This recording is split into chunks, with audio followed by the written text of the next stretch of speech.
All right, everybody, welcome back to our daily news broadcast here on KZTV. All right, today we will be talking about the Constitution, particularly Articles 4, 5, and 6 of the Constitution. Let's start with 4 with Grace over here. Awesome. What is the full faith and credit clause? It is a thing that guarantees the court rulings made in one state are obeyed in every other state. What are some other things we need to know? Well, what are the privileges and immunities clause? This allows Americans the right to move around as they please without being searched unnecessarily. This is known as the right of the freedom movement. This allows Americans to move around as they please. What else do we need to know? Well, what is an extradition? This is when one jurisdiction sends back a criminal to the jurisdiction of the origin, or the jurisdiction of prosecution. All right, and finally, how are new states added? So, new states are added when the population reaches a sufficient threshold. I believe it's typically around 50,000 people. And what they can do is they can put up a vote or petition the U.S. National Congress to make them a state. And if that goes through and the people then vote in favor to make themselves a state, the U.S. Congress then puts forth what's known as an Enabling Act, which then puts a kind of probationary citizenry status on the population of that prospective state's territory. And then they've, try to form just a constitution for the state, and all the laws, how everything's gonna work.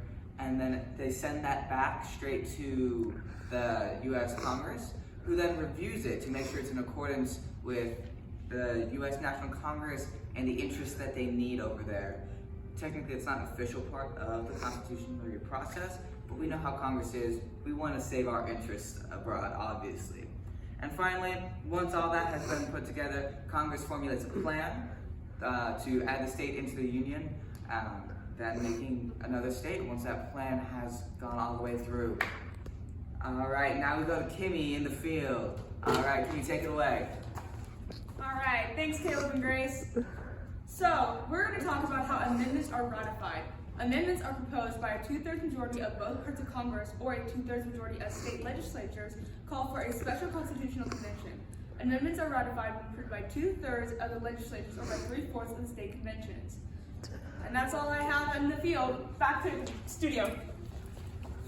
All right, welcome back. And now, Thank you, Kimmy, for that absolutely amazing explanation. So now we're going to talk more about what the Constitution actually is. The Constitution, as we all know, is the document that governs the United States of America.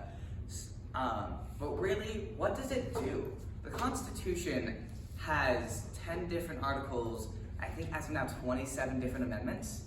The articles explain all of our rights that we so much enjoy, freedom of speech, religion, the press, so that we can do things like this and bring news to you. All right, also, as we just explained, the constitutionary articles give the power to make amendments to the Constitution, thereby always searching for a more perfect union. Additionally, the Constitution gives the federal government the power to tax, to raise a standing army, and to do all the funds and start wars, enter peace treaties, everything that we really need to function as a country.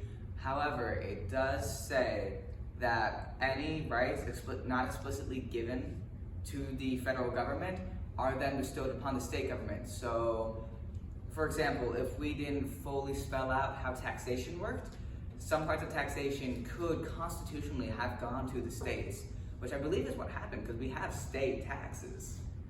All right, and finally, for the Sixth Article of the Constitution, we go to Sam. All right, Sam, take it away. All right, thank you, Caleb and Grace. Out here, we are discussing the Supremacy Clause. The Supremacy Clause forbids state and local governing bodies from interfering with the federal government's ability to exercise its constitutional powers.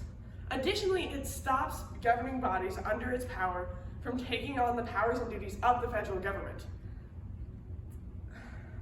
as stated in the U.S. Constitution. Thank you. Now back to the desk. Thank you, Sam, for that informative speech.